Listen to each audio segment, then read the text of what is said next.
वरते वेहाती करुणादीना शरणा ओ वंदन अग्नि मंगल करण वितराग विद्या नमो ताहि जाते गए अरहंतादि महा मंगल करियो महा ग्रंथ करण गोपाल जाते मिले समाज सब पावे बदरा।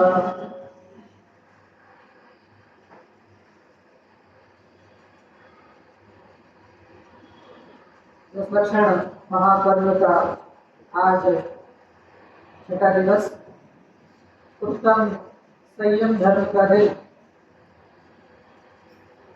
जब तीर्थंकर परमात्मा संयम धारण करने की भावना लाते हैं तो पांचवें स्वर्ग से लौकांतिक देव आकर के उनके वैराग्य की अनुमोदना करते हैं। क्या कहते हैं ना, भली विचारे भगवान, हम आपके वैराग्य की अनुमोदना करते हैं। जिस संयम को धारण करने के लिए प्रातःकालीन में देखा था, जिस संयम के पीछे देवगण भी अपनी संपूर्ण वैभव को न्यौछावर करना श्रेष्ठ समझते हैं, ऐसा उत्तम मनुष्य देह हमको प्राप्त हुआ। और उस मनुष्य देह की सार्थकता जिस कार्य में है वो मोक्ष की प्राप्ति है। क्योंकि अब तक मैंने अनंत बार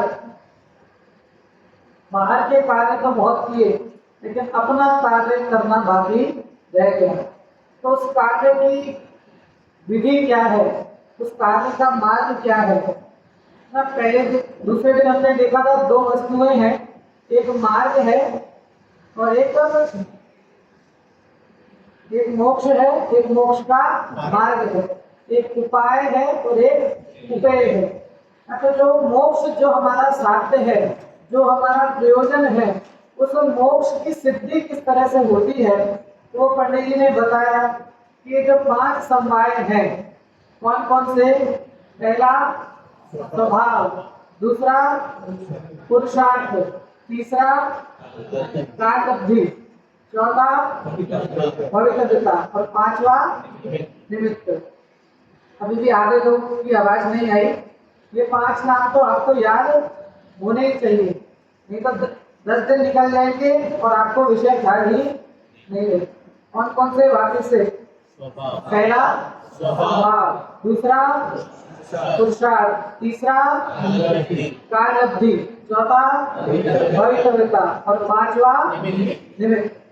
तो ये जो 5 समवाय में स्वभाव तो सदाकाल मेरे अंदर विद्यमान है ही, तो उसकी तो चर्चा ही नहीं है, क्योंकि वो तो आत्मा का असाधारण लक्षण है।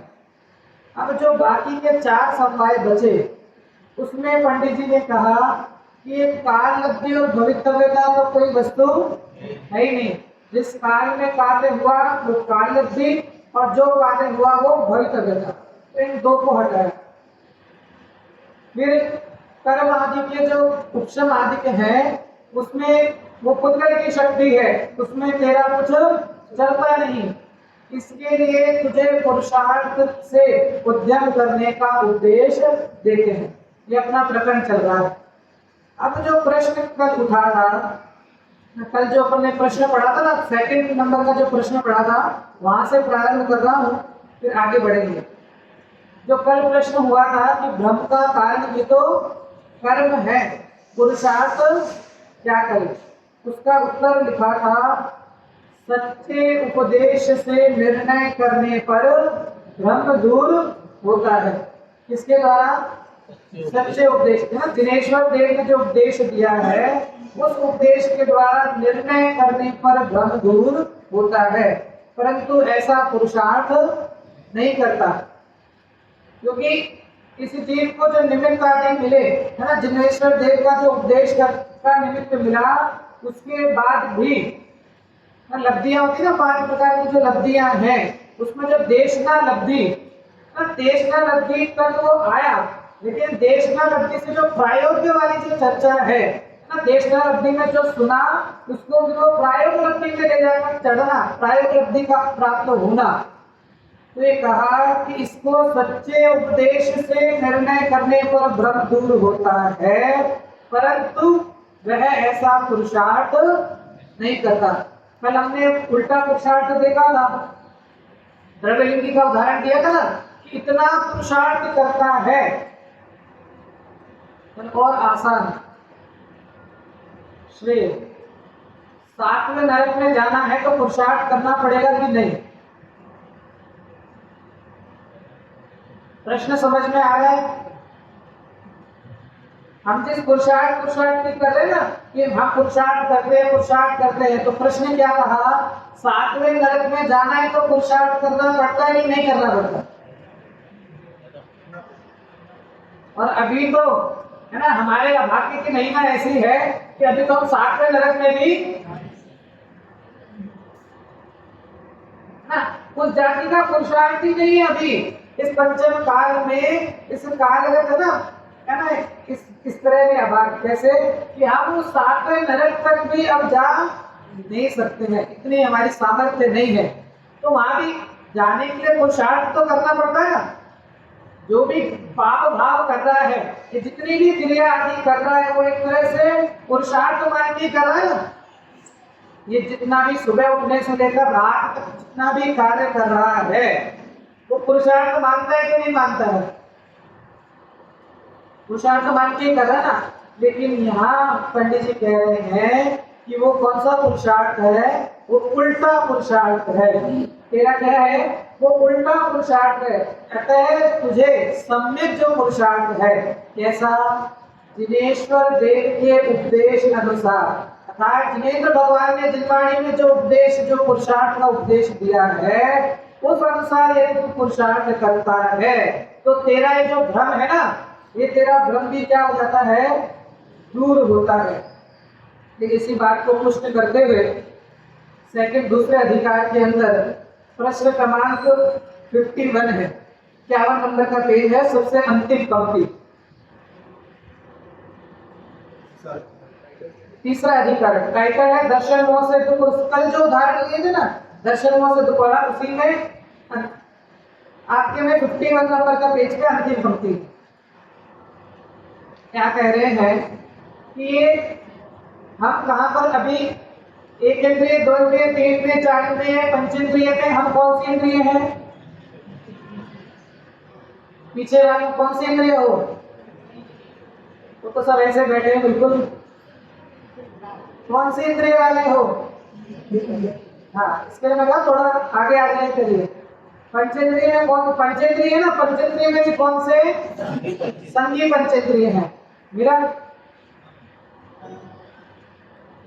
गुजराती और इसमें थोड़ा पंक्ति है, तथा संगी पंचेंद्रिय, इसमें लिखा होगा बड़ी ना, तथा संगी पंचेंद्रिय हमारी चर्चा कदाचित तत्व निर्णय, अभी जो था ना निर्णय कर, तथा संगी पंचेंद्रिय कदाचित तत्व निश्चय करने का उपाय विचारे।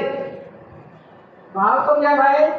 तत्व निर्णय करने के ना, संगी पंचेंद्रिय कदाचित तत्व निश्चय करने का उपाय विचारे, वहां अभाग्य से उदेव कुशास्त्र का निमित्त बने तो अतत्व श्रद्धांत पुष्ट हो जाता है। हाँ, मिला बराबर। क्या लिखा कि संगी पंचेंद्रिय, हमें ना संगी पंचेंद्रिय जीव है कि कदाचित संगी पंचेंद्रिय, कदाचित लिखा, ऐसे तो इसके भाव आते नहीं है, लेकिन कदाचित इसके भाव कैसे हो गए? तत्व निर्णय करने का उपाय विचारने के भाग हुए, लेकिन वहां अभाग्य से कुदेव कुगुरु शास्त्र का निमित्त बने तो अतत्व श्रद्धान पुष्ट हो जाता है। वह तो जानता है कि इनसे मेरा भला होगा। हम कहीं भी क्यों जाते हैं, क्या जान करके जाते हैं? यही जान करके नहीं, इनके शरण में जाएंगे तो हमारा भला होगा। पंडित जी लिख रहे हैं, वह तो जानता है कि इनसे मेरा भला होगा, परंतु वे ऐसा उपाय करते हैं जिससे ये अचेत हो जाए। वस्तु स्वरूप का विचार करने को उद्यमी हुआ था। उद्यमी किसके लिए हुआ था? वस्तु स्वरूप का विचार करने के लिए उद्यमी हुआ था, लेकिन विपरीत विचार में दृढ़ हो जाता है और तब विषय कषाय की वासना बढ़ने से अधिक दुखी होता है। क्या करने निकला था घर से?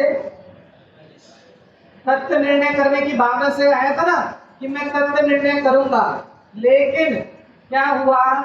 कुदेव कुगुरु शास्त्र का निमित्त बना तो उल्टा ना निकला, तो अच्छे कार्य के लिए उल्टा क्या हुआ? अतत्व श्रद्धा पुष्ट हो जाता है। जैसे कई लोग बोलते हैं ना, भैया सब बराबर है ना, हम जाते नहीं हैं, लेकिन अब रास्ते में पड़ गए तो क्या करें, अपन तो है ना ऐसे सर झुका झुका के आगे बढ़ जाते हैं। समझना मैं क्या कह रहा हूं? कहते ना हम जाते नहीं हैं, लेकिन अब रास्ते में पड़ गए है ना, अपने हम तो किसी से कोई राग नहीं, किसी से कोई द्वेष नहीं है ना, हम तो बस जो दिख गए सर झुका झुका के, हमें किसी से कोई राग द्वेष नहीं। विचार करना, सच्चे देव शास्त्र गुरु मिले और उसके बाद भी कहते ना ये सिर्फ कोई नारियल नहीं है जो हर किसी दरवाजे के आगे छोड़ दिया जाए। ये मस्तक कोई नारियल नहीं है कि हर किसी दरवाजे के आगे छोड़ दिया जाए। राजन जी कड़ी भाषा में इसका एक उदाहरण देते हैं, जैसे आप भी पति हैं, आप भी पति हैं, आप भी पति हैं और आप भी पति हैं, लेकिन किसके लिए?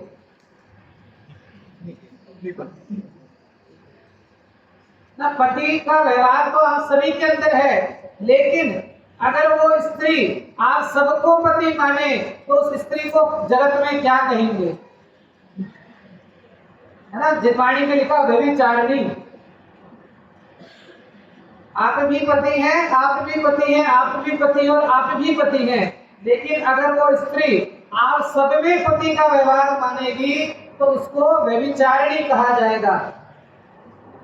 वैसे ही चाहे है ना सब में, लेकिन विचार करना कि हमें सच्चे देव शास्त्र गुरु मिले ना, कहीं भी ना हम तो हर जगह झुकाकर आगे बढ़ जाते हैं।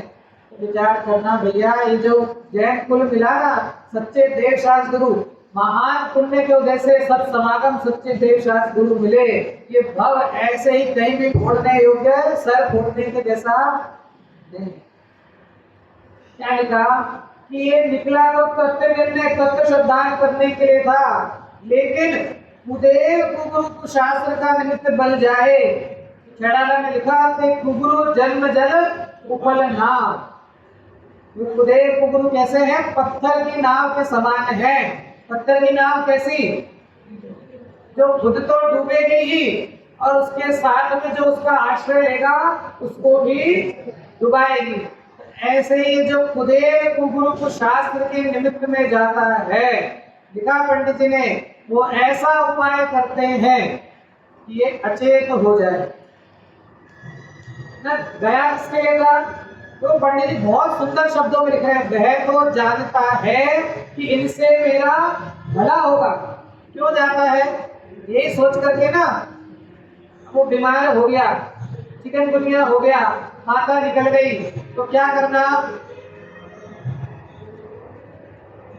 तो अलग अलग चीज है, डॉक्टर के पास जाना या वो देवी देवताओं के पास जाना होता है। वो निकल जाते, चिकन पॉक्स, माता निकलती है तो कहते झाड़ा लगवा लो, यहाँ पर जाकर के ये कर लो। डॉक्टर के पास जाने में इसका अकथ श्रद्धा पुष्ट नहीं होगा, क्योंकि वहां पूज्यता का भाव नहीं है। डॉक्टर के पास का पूज्यता का भाव नहीं है, लेकिन जहाँ दूसरी जगह जा रहा है वहाँ क्या भाव है? पूज्यता कि इनसे क्या हो जाएगा, इनसे मेरा रोग दूर हो जाएगा ना। ये तो अलग बात है कि वो डॉक्टर भी है ना, वो भी निमित्त मात्र है, वो भी कारण में निमित्त है, लेकिन वो तो सब अपने ही शुभ कर्मों के द्वारा ये रोग आदि का जाना अपने कर्म। लेकिन विचार करना, बाहर की क्रिया में भी अगर तू ऐसे कार्य करता है तो उल्टा क्या होता है, विपरीत विचार में और दृढ़ हो जाता है, और तब विषय कषाय की वासना बढ़ने से अधिक दुखी होता है। एक बार, अब अगली बार चिंता नहीं करना। जो लोग ऐसा बोलते हैं ना कि हम तो कहीं नहीं जाते, हम तो सिर्फ देव शास्त्र ना, हम कहीं नहीं जाते, अब उनकी भी क्लास पंडित जी ले रहे। पहले तो जो कुदेव गुरु कुशास्त्र, अब आती है हमारी कैटेगरी। अब वो जो उस कैटेगरी में है वो भी ध्यान रखना। क्या लिखा आगे? तथा कदाचित सुदेव सुगुरु सुशास्त्र का भी निमित्त बन जाए। हमें मिला ना, सच्चे देव शास्त्र का निमित्त मिला। कदाचित सुदेव सुगुरु सुशास्त्र का निमित्त बन जाए तो वहां उनके निश्चय उपदेश का तो श्रद्धान नहीं करता ना। तो जनवाणी लेकर बैठे उनको ख्याल आ रहा है, कहता मैं इसके भरोसे नहीं रहना। क्या लिखा? वापिस से कदाचित सुदेव सुगुरु सुशास्त्र का भी निमित्त बन जाए तो वहां उनके निश्चय उद्देश्य का तो श्रद्धान नहीं करता, और व्यवहार श्रद्धान से अतंत श्रद्धानी ही रहता है। जो जिनेश्वर देव ने क्यों चर्चा उठाई, अंतिम लिखना जिनेश्वर देव के उद्देश्य अनुसार, तो जिनेश्वर देव के निश्चय उद्देश्य का तो श्रद्धान नहीं करता, व्यवहार श्रद्धान से अतंत श्रद्धानी ही रहता है। तो क्या होगा वहां पे? वहां मंद कषाय हो, क्योंकि अब शुभ भाव कर रहे हैं ना, तो कषाय क्या होगी? मंद तो होगी, लेकिन उससे क्या होगा? वहां मंद कषाय हो तथा विषय की इच्छा घटे तो थोड़ा दुखी होता है। कैसा होता है? थोड़ा दुखी होता है। बुखार कौन सा अच्छा, 104 डिग्री वाला कि 102 डिग्री वाला? लेकिन हम कौन सा अच्छा मानते हैं?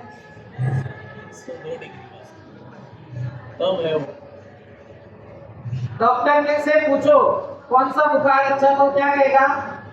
दोनों ही बुखार बुरे हैं ना, दोनों ही 102 डिग्री। हम क्या मानते हैं? 102 डिग्री है ना, चलो ये अच्छा है, तो फिर 102 डिग्री रखना, उसको गिराने, उसको कम करने का उपाय क्यों करता है? 102 डिग्री अच्छा ना। क्या लिखा कि वहां पर जिनेश्वर देव के निश्चय तत्व का तो उद्देश्य ग्रहण नहीं करता है, व्यवहार श्रद्धान से अपत्य श्रद्धानी ही रहता है। क्या होती है? तो वहां मंद कषाय हो तथा विषय की इच्छा घटे तो थोड़ा दुखी होता है ना। पहले ज्यादा दुखी से थोड़ा दुखी होता है, परंतु फिर जैसे का तैसा हो जाता है। इसलिए यह संसारी जो उपाय करता है वे भी झूठे हैं। जो तत्व निर्णय से उपाय करने की चर्चा की थी ना, उसके लिए मैंने बात बताई कि हमें सच्चे देव शास्त्र गुरु का निमित्त मिला, लेकिन फिर भी हम उनके व्यवहार श्रद्धान से अतंत श्रद्धानी ही बने रहे। जो लिखा है यहाँ पर पुनः अपने विषय पे कि निर्णय करने का, जो निर्णय करना ना, सच्चे उपदेश से निर्णय करने पर भ्रम दूर होता है। तो वो उपदेश किसका? जिनेंद्र भगवान का उपदेश। और उपदेश भी कैसा?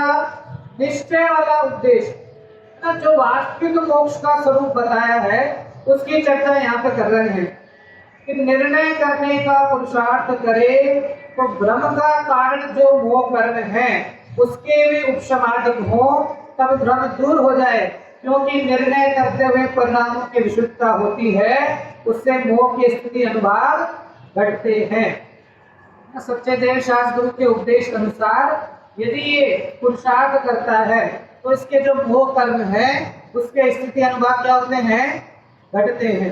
नहीं तो कुदेव गुरु को शास्त्र के निमित्त में रहेगा, पंक्ति आते ना, छोटा गुरु लालची चेला, नरक में दोनों का ठेलम ठेला। क्या कहा? छोटा गुरु है ना, जैसे किसी गुरु छोटे गुरु की संगत में चले गए तो क्या हुआ? छोटा गुरु लालची चेला, नरक में दोनों का ठेलम ठेला।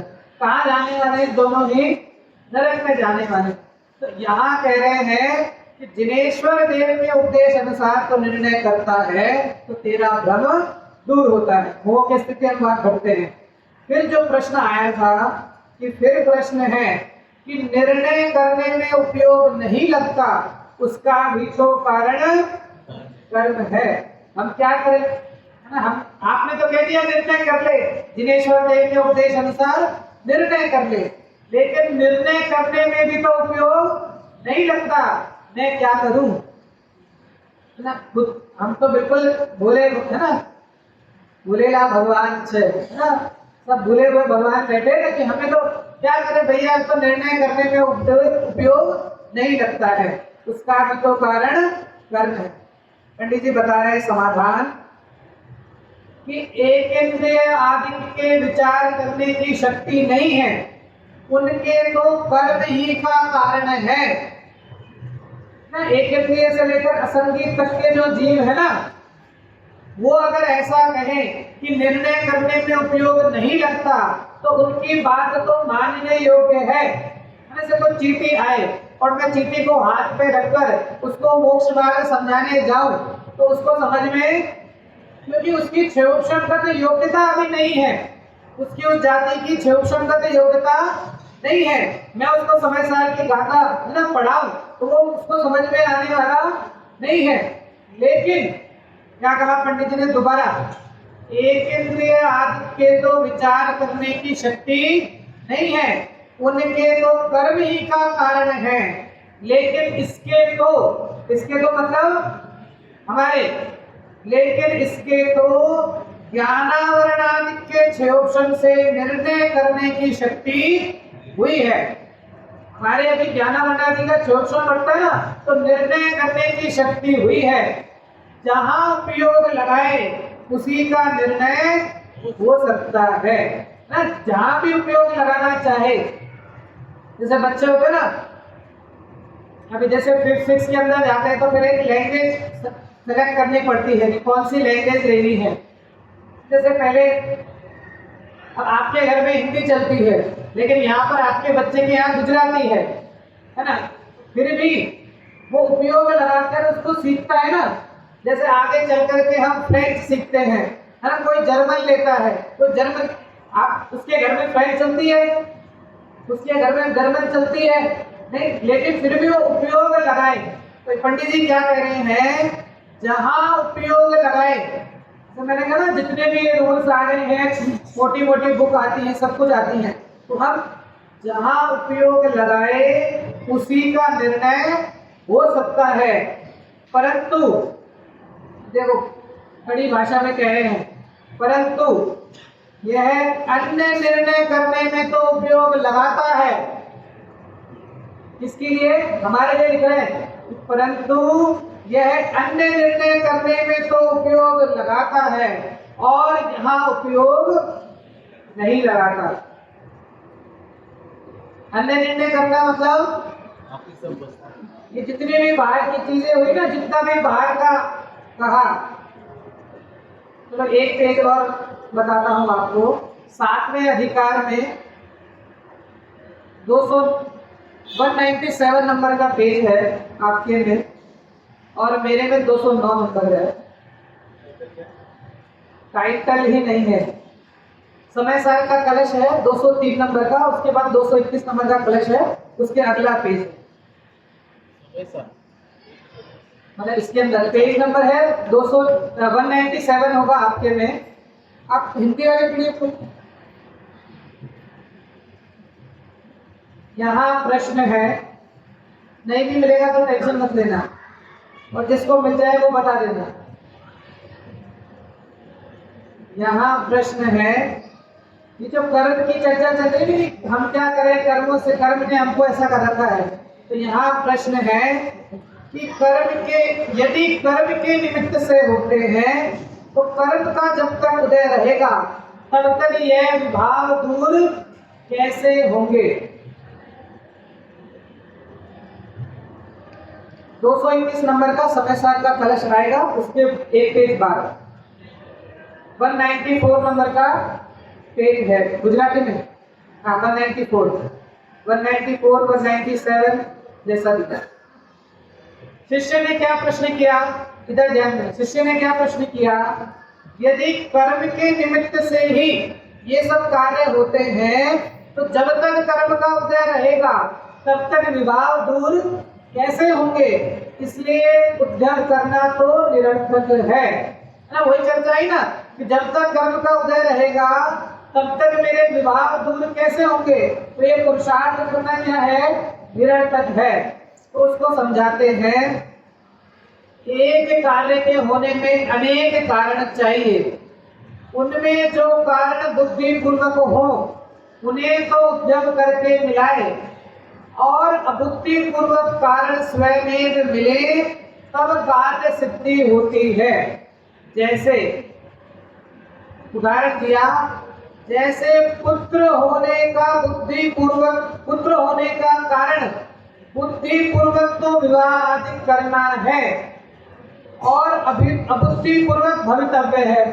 क्या कहा, पुत्र होने का कारण बुद्धि पूर्वक तो क्या है, विवाह आदि करना, और अबुद्धि पूर्वक भवितव्य है। वहां पुत्र का अर्थी ना मोक्ष का अर्थी, जैसे ही वहां पुत्र का अर्थी विवाह आदि का तो उद्यम करे और भवितव्य स्वयं हो तब पुत्र होगा।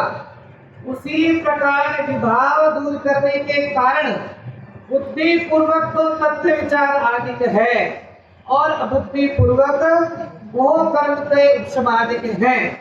सो उसका अर्थी, इसका अर्थी मोक्ष का अर्थी तत्व विचार आदि का तो उद्यम करे और मोह कर्म के उपशमादिक स्वयं हो तब रागादिक दूर होते हैं। तो क्या उदाहरण दिया, किसी को पुत्र की इच्छा है तो क्या करना पड़ेगा, विवाह करना पड़ेगा, है ना। लेकिन विवाह करने से पुत्र हो जाए ऐसा जरूरी नहीं है, तो वो तो उसकी भवितव्य के अधीन है, लेकिन उसके लिए विवाह तो करना पड़ेगा। उसी प्रकार कह रहे हैं कि तुझे मोक्ष की इच्छा है ना, तो उसके लिए तुझे तत्व विचार तो करना ही पड़ेगा, और उस तत्व विचार से जब तेरी भवितव्य हो तो कर्म आदि के उपशम भी स्वतः हो जाएंगे। फिर आगे कहते हैं, शिष्य ने फिर प्रश्न किया, मिला यहाँ पे, हाँ यहाँ ऐसा कहते हैं। अब आपने कह दिया ना कि वो भवितव्य के अधीन है पुत्र होना, क्या लिखा, यहाँ ऐसा कहते हैं कि जैसे विवाह आदि भी भवितव्य के अधीन है। हम नहीं बोलते कि ये जोड़ियां तो ना, कहते ना ये तो ऐसे ही है ना, इसका इसके साथ होना था, है ना, इसकी होनहार थी। तो क्या शिष्य ने क्या प्रश्न किया कि यहाँ ऐसा कहते हैं जैसे विवाह आदि भी भवितव्य अधीन है, उसी प्रकार तत्व विचार आदि भी कर्म के क्षोभ के अधीन है, इसलिए उद्यम करना निरर्थक है ना। बिल्कुल शिष्य तैयार बैठा है, आप यहाँ समाधान करो, क्योंकि अनादिकाल का मोह है ना, ये आजकल का मोह नहीं है, ये अनादिकाल का द्रव मोह पड़ा हुआ है। तो उसको निकालने के लिए कितनी कुठार घात कर रहे पंडित जी।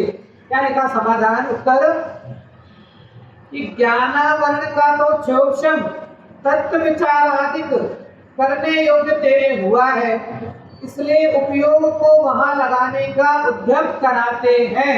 क्योंकि तेरी बुद्धि है ना, तेरे में विचार करने की शक्ति है, इसके लिए तुझे उपदेश दे रहे हैं। वो कहते ना भैंस के आगे बीन बजाना, तो त्रियंच आदि को उपदेश नहीं दे रहे हैं, क्योंकि उनकी अभी क्षयोक्षम आदि की शक्ति ही नहीं है। लेकिन तेरी शक्ति है, इसके लिए तुझे इसलिए उपयोग को वहां लगाने का उद्यम कराते हैं। असंगी जीवों के क्षोभम नहीं है तो उन्हें किस लिए उपदेश। अभी जो अपने विषय में है ना, एक इंद्रिय आदित्य को तत्व निर्णय करने की शक्ति ही नहीं है, तो इसके लिए उन्हें उपदेश नहीं देते। और आगे तब वह कहता है ना, बिल्कुल एक के बाद एक, तब वह कहता है होनहार हो तो वहां उपयोग लगेगा ना। पहले तो भवितव्य, अब किस पे आ गया, होनहार पे। अरे हम क्या करें पंडित जी, होनहार हो तो वहां उपयोग लगेगा, बिना होनहार कैसे लगे, उसका उत्तर दे रहे हैं। उत्तर सुनने लायक है, पीछे जितने भी सो रहे हैं सब जग जाना, ऐसा उत्तर दे रहे हैं पंडित जी। क्या कहा, यदि ऐसा, प्रश्न वापस पढ़ रहा हूं, तब वह कहता है होनहार हो तो वहां उपयोग लगे, बिना होनहार कैसे लगे। पंडित जी उत्तर दे रहे हैं कड़े शब्दों में, यदि ऐसा श्रद्धान है तो सर्वत्र किसी भी कार्य का उद्यम मत कर। कल से दुकान जाना बंद, कल से खाना बनाना बंद। क्या कहा पंडित जी ने, यदि ऐसा ही तू कहता है ना, तो ये जो बार बार तर्क दे रहा है, बार बार तू तर्क दे रहा है कि मैं क्या करूं, कर्म नहीं किया, मैं क्या करूं, भवितव्य होगी, मैं क्या करूं, होनहार होगी। तो पंडित जी कड़े शब्दों में कह रहे हैं, यदि ऐसा ही श्रद्धान है तो सर्वत्र किसी भी कार्य का उद्यम मत कर। तू खान पान व्यापार आदि का तो उद्यम करता है, क्या लिखा, तो खान पान व्यापार आदि का तो उद्यम करता है और यहाँ होनहार बतलाता है। इससे मालूम होता है कि तेरा अनुराग यहाँ नहीं है, तो मान आदि से ऐसी झूठी बातें बनाता है। समझ में आई बात कि ये जो तू होनहार को आगे चलकर बढ़ा रहा है ना, कि मैं क्या करूं, होनहार है, मैं क्या करूं, मेरी भवितव्य ऐसी है, मैं क्या करूं, कर्म के उपशम आदि कैसे हैं। तो पंडित जी कह रहे हैं यदि ऐसा, कोई बात नहीं, ठीक है, हमने मान लिया, ठीक है, ऐसा ही है ना, तेरी होनहार ही है ना, कोई बात नहीं, लेकिन यदि होनहार को ही लगाना है तो सब जगह होनहार को लगा ना। जब दुकान खुलनी होगी दुकान खुल जाएगी, जब ग्राहक आना होगा आ जाएगा ना, जब रोटी बननी होगी बन जाएगी। बाहर के जगह तो है ना, थोड़ा का अन्य जगह तो ऐसी चतुराई लगाता है ना, अन्य जगह तो चतुराई करता है। जाना तो पड़ता है ना, हम नहीं जाएंगे तो दुकान कौन खोलेगा, है ना, हम नहीं करेंगे तो पैसा कौन कमाएगा, हम नहीं घर चलाएंगे तो घर कौन चलाएगा, है ना। समाज में रहना तो रिश्तेदारी तो निभानी पड़ती है ना, ऐसा सब कार्य तो करना पड़ता। तो पंडित जी कह रहे हैं कि तू अन्य जगह तो, क्या लिखा, तू खान पान व्यापार आदि का तो उद्योग करता है और यहाँ होनहार बतलाता है। इससे मालूम होता है कि तेरा अनुराग यहाँ नहीं है, तू मान आदि से ऐसी झूठी बातें बनाता है ना। तू देखा देखी मोक्ष को हित रूप कहता है, तुझे मोक्ष हित रूप भाषित नहीं होता ना। बिल्कुल कहते ना, बहुत साधारण भाषा में कही हुई बात है, कोई कठिन बात नहीं है, लेकिन बिल्कुल ना समझने जैसी बात है कि हम हर जगह तो है ना, हर जगह तो अपने पुरुषार्थ को आगे करते हैं ना, कुछ करना तो पड़ता ना, बिना करे थोड़ी ना कुछ होगा, कुछ करना तो पड़ेगा ना। तो अन्य जगह तो अपना पुरुषार्थ आगे करता है, लेकिन जब धर्म मार्ग में आगे आता है तो क्या हो जाता है ना, अपनी भवितव्यता और अपनी तो क्या कहे, मनुष्य की एक आदत होती है ना। आपने अगर कभी शेख चिल्ली की स्टोरी पढ़ी हो तो उसके अंदर एक उदाहरण आता है कि एक बार एक जगह पे एक एग्जीबिशन लगी और शेख चिल्ली भी वहां पर गए, है ना। एक ऐसी एग्जीबिशन लगी कि सबको अपने यहाँ के अलग अलग प्राणी लेकर के आने हैं। तो शेख चिल्ली यहाँ से ना केकड़े लेकर के गए, क्या लेके गए, केकड़े लेकर के गए और एक डिब्बे के अंदर भर के लेके गए और वहां पर ना उस डिब्बे का ढक्कन खोल करके वो डिब्बा वहां पर उन्होंने रख दिया।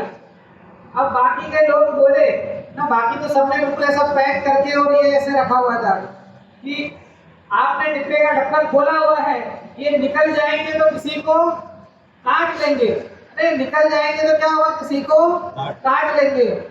उन्होंने कहा चिंता नहीं करना, ये भारत के केकड़े हैं ना, एक निकलने जाएगा तो दूसरा उसकी टांग खींच करके वापिस उसको अंदर खींच लेगा ना। ये भारत के केकड़े हैं ना, एक निकलने जाएगा तो दूसरा उसकी टांग खींच करके वापिस कर लेगा। ऐसा ही हमारे साथ है ना, जीव मुश्किल से धर्म कार्य में आगे बढ़ने के लिए तत्पर होता है, लेकिन ना साथ के संयोग ऐसे हैं कि उसको पुनः टांग खींच करके वापस से संसार में डाल देते हैं ना।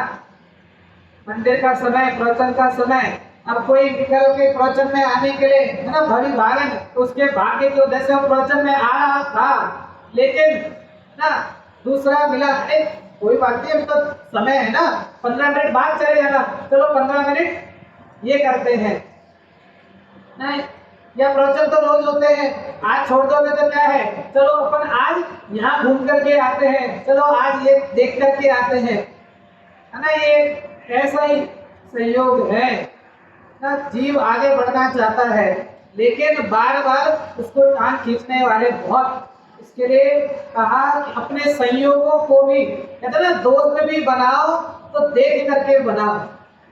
अपन कहते हैं सत्संगति, सज्जनों की संगति। सत्संगति क्यों कहते हैं, क्योंकि संगति का असर ना बहुत होता है। आपकी संगति अगर हो ना तो जीव खुद भी मोक्ष मार्ग पे लगेगा और साथ वालों को भी मोक्ष मार्ग पे लेके जाएगा।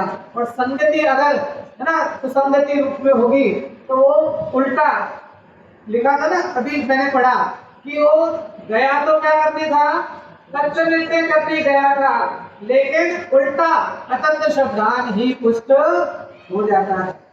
इसके लिए क्या लिखा पंडित जी ने पुनः अपने विषय पे कि इसके तो ज्ञानावरणादित्य क्षोभन से निर्णय करने की शक्ति हुई है, जहां उपयोग लगाए उसी का निर्णय हो सकता है, परंतु यह अन्य निर्णय करने में तो उपयोग लगाता है, यहाँ उपयोग नहीं लगाता, तो यह तो इसी का दोष है, कर्म का तो कुछ प्रयोजन नहीं है ना। ये अभी जो बात तुमने कही ना कि अन्य जगह तो अन्य में सब लगा लेना, जितने भी बाहर के पुरुषार्थ तो कर रहा है ना, सब जगह तो तू उपयोग लगाता है, लेकिन कहाँ नहीं लगाता, बस अपने कार्य जहां लगाना चाहिए ना पर में तो लगा रहा है, और जो निज जहां पर लगाना चाहिए निज में, वहां पे तो पुरुषार्थ नहीं लगाता ना। कितनी विचित्र बात है।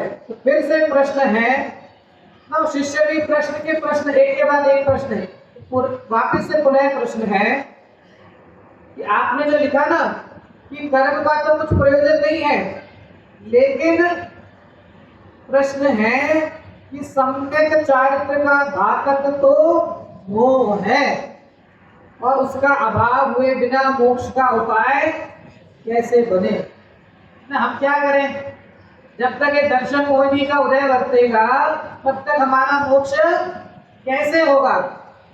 मैंने कहा ना, शिष्य भी ऐसा नहीं है कि खाली उठ करके प्रश्न पूछ रहा है, पूरा स्वाध्यायी शिष्य है ना, जिसको हर चीज पता है ना, कौन से कर्म का कौन सा उदय वर्तता है, किसकी कौन सी प्रकृति है, किसकी कौन सी स्थिति अनुभाग है ना, मोह का दर्शन कौन से, मोक्ष का कौन सा घातक कर्म है।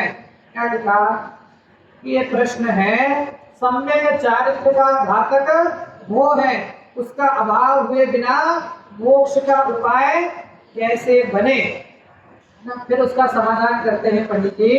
क्या कहा, तत्व निर्णय करने में उपयोग ना लगाए वह तो इसी का दोष है ना। किसका दोष है, इसी का दोष है। तो 82 के वचनामृत में, हाँ पेज पलट दे, पलटे, हाँ उत्तर पे आ जाना। क्या कहा? तत्व निर्णय करने में उपयोग ना लगाए वह तो इसी का दोष है।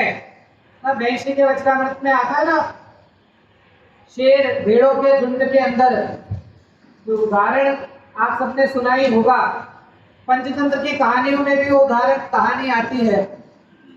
एक शेर था, तो कहानी ऐसे शुरू होती है ना, एक जंगल में एक शेर था ना। अब रात का समय, और जो पोटर होता है, जो कुमार है ना, वो गधे, तो गधे को लेकर के जंगल से वापस आ रहा था। गधा लगा लो, भीड़ लगा लो, जो भी लगाना है, उनको लेकर जंगल से वापस आ रहा था। अब अंधेरे में है ना, वो इधर उधर जा रहे थे, वो गधे इधर उधर जा रहे थे। अंधेरे में वो शेर भी वहीं था, उसने देखा नहीं, तो गधे का जो मालिक था उसने सोचा गधा है, और उसने उसका कान पकड़ा और उसको पकड़ करके अपने घर तक लेकर आ गया। अब शेर भी सोच रहा है कि मुझसे ताकतवर कौन है जो मुझे ऐसे खींच करके ले जा रहा है, जरूर ये मुझसे ताकतवर होगा।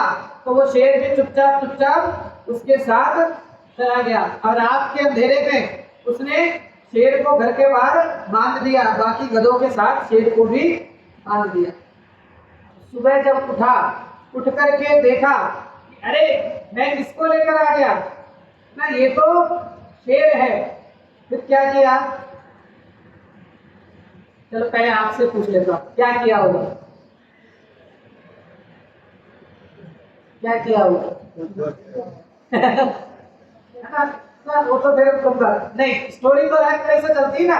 स्टोरी में क्या हुआ, अब वो बांधा हुआ था ना, अब उसके गधे के मालिक ने सोचा कि ये तो नाम का शेर है। ये क्या है? तो नाम का शेर है, लेकिन अंदर से तो ये गधा ही है। क्या करना? चलो अपने को तो मुफ्त में एक और गधा मिल गया ना, अब वो उससे काम करना शुरू कर दिया उसने ना। जैसे गधे पे बोझ लादता था है ना, वैसे ही उसने उस शेर के ऊपर भी बोझ लादना और उसको ढोना शुरू कर दिया। अब वो शेर भी डर में है ना, ये मुझसे भी ताकतवर है, मुझसे भी ताकतवर है, और अपने स्वरूप को भूल करके वो गधे की भांति उस बोझ को ढो रहा है। कौन है वो गधा? मतलब कौन है वो शेर रूपी गधा? है ना, सब बन जाओगे आप, सब बच जाओगे। क्या कहा कि वो शेर क्या कर रहा है? अब वो शेर उस गधे की भांति उस बोझ को ढो रहा है। लेकिन एक दिन ऐसा आया है ना, एक दिन आया जब वो सब गधे है ना नदी के किनारे पानी पी रहे थे, तो शेर भी उस नदी के किनारे जब पानी पीने लगा, तब उसने उस पानी के अंदर अपना चेहरा देखा। जब से ही पानी में चेहरा देखा और इधर देखा और उधर देखा, तो लगा कि मैं तो इनसे भिन्न तत्व हूँ। मैं तो कौन हूँ? ये जो दिख रहे ना आजू बाजू के जो घड़े, मैं उनके जैसा नहीं हूँ, मैं तो इनसे कुछ भिन्न हूँ। और जैसे ही भिन्नता की है ना भाव भाषा हुई और एकदम से हुंकार मारी, दहाड़ मारी, तो जितने भी गधे थे सब भाग पड़े। ऐसा ये शेर, ये चैतन्य तत्व तेरे अंदर विद्यमान है, जिसके लिए पंडित जी बार बार कह रहे हैं, तू तत्व निर्णय करके, अगर तुम तत्व निर्णय करके उपयोग लगाए तो तेरा उपयोग लगता है। लेकिन तू है ना, तू शेर गधे की भांति अपने स्वरूप को भूल करके ये फल का बोझा ढोकर के तू संसार के अंदर जा रहा है। लेकिन एक बार ना ज्ञानी जीव मिले, ज्ञानी जीव तुझे तेरा स्वरूप बता रहे हैं, तेरा चेहरा दिखा रहे हैं कि तू कैसा है।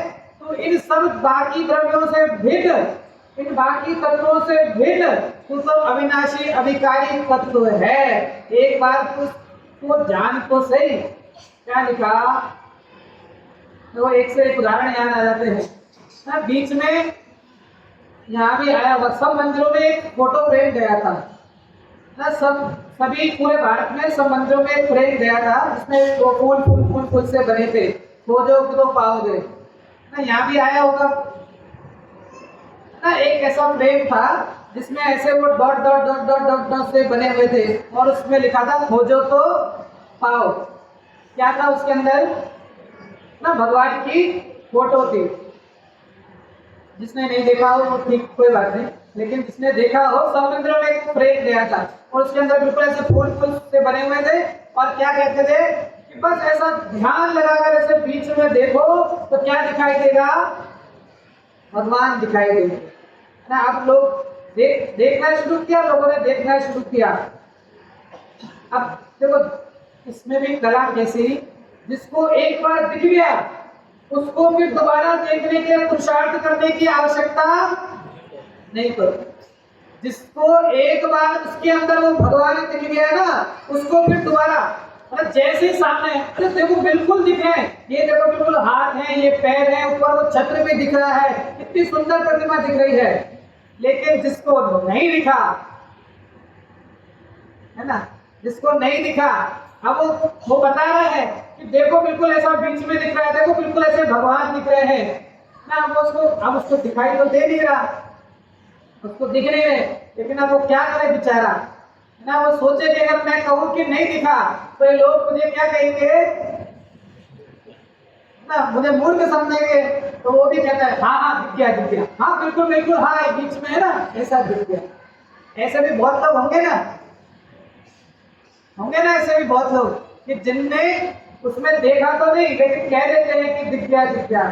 इसे कहते हैं कि ये जो अंदर जो भगवान विराजमान है ना, एक बार इस भगवान आत्म तत्व का तुझे दर्शन हो गया, उसके बाद फिर उसके दर्शन करने के लिए पुरुषार्थ की आवश्यकता नहीं होती। क्षण क्षण में अंतर्मुख हो सिद्धों से बातें करते, क्षण क्षण के अंदर फिर वो अंतर्मुख उस आत्मा के आनंद का है ना, एक बार जिसने देख लिया, बस एक बार, इसके लिए एकाग्र चित्त होकर के ना, एक बार उसको खोजो, एक बार वो मिल गया तो फिर उसको ढूंढने की आवश्यकता नहीं है।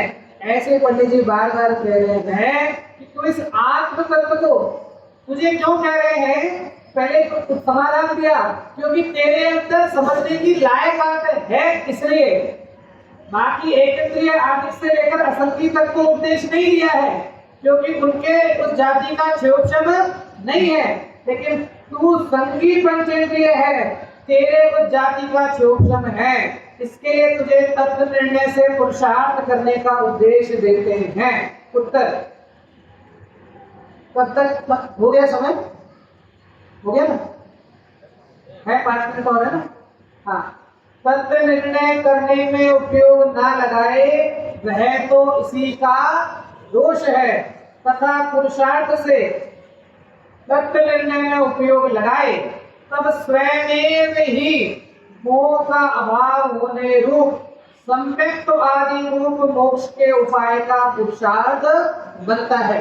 जो तू सम्यक चारित्र की बात कर रहा था कि तू पुरुषार्थ से तत्व निर्णय में उपयोग लगाएगा तब स्वयं करना नहीं पड़ेगा। क्या लिखा, स्वयं ही मोह का अभाव, जैसे जैसे तत्व निर्णय का बढ़ता जाएगा, तत्व निर्णय का पुरुषार्थ बढ़ता जाएगा, वैसे वैसे स्वयं ही मोह का अभाव होने पर सम्यक्त आदि रूप मोक्ष के उपाय का पुरुषार्थ बनता है। इसलिए मुख्यता से तो तत्व निर्णय में उपयोग लगाने का पुरुषार्थ करना, क्या करना, इसलिए मुख्यता से तो तत्व निर्णय में उपयोग लगाने का पुरुषार्थ करना तथा उपदेश भी देते हैं, तो यही पुरुषार्थ कराने के अर्थ दिया जाता है। तथा इस पुरुषार्थ से मोक्ष के उपाय का पुरुषार्थ अपने आप सिद्ध होगा, करना नहीं पड़ेगा, अपने आप सिद्ध होगा। वो कितनी सुंदर चर्चा है, बिल्कुल लॉजिक के साथ कितनी सुंदर चर्चा है। कहा जाए ना, जैसे सायंकाल होती है और जब सायंकाल पे गाय उन्हें अपने घर पर आती हैं तो गायों को दूर से देख करके वो बछड़े जैसे उछाल मारते हैं। क्या कहा, सायंकाल जब वो दिन में चरवा ले गया गायों को, सायंकाल जब वो गायों का वापस आने का समय होता है, उनको देख करके बछड़े जैसे उछाल मारते हैं, वैसे ही जब जिनवाणी सुनने का जब काल है ना, सायकाल जब जीव जिनवाणी सुनने के लिए आता है ना, जब जिनेन्द्र भगवान की वाणी सुनने के लिए आता है तो उसका हृदय भी ऐसे उछाले मारना चाहिए ना, आनंद की हिलोरे अंदर उठनी चाहिए। ये वास्तविक एक बात ना, ये अच्छे से सुने तो सारी थकान दूर हो जाए ना। बाहर की जितनी थकान है ना, दिन भर में थके हारे, कितने थके हारे घर में आते हैं ना, ये दिन भर की जो थकान है वो सारी थकान तेरी दूर हो जाए। आज कल संयम धर्म का दिन है, हम सब अपने जीवन में संयम को धारण करें। तो भावना भाई, बड़े पंडित जी की जो भावना है अभी जिसका पाठ किया था ना, एक ही पंक्ति है जो हमारी भावना होनी चाहिए आजकल संयम धर्म के दिन। अब तो रहूं निर्जन वनों में गुरुजनों के संग, शुद्धात्मा में लीन हो परिणति असंग, निज भाव में ही लीन हो मैं तू जगत तेरी, निर्ग्रंथता की भावना कब हो सफल मेरी। हम सभी उत्तम संयम के धर्म के दिन निर्ग्रंथता की भावना को ऊर्ध्व रखते हुए शीघ्र शीघ्र मोक्ष रूपी पुरुषार्थ को करके उस मोक्ष रूपी रमणी का वर्णन करें इसी भावना के साथ।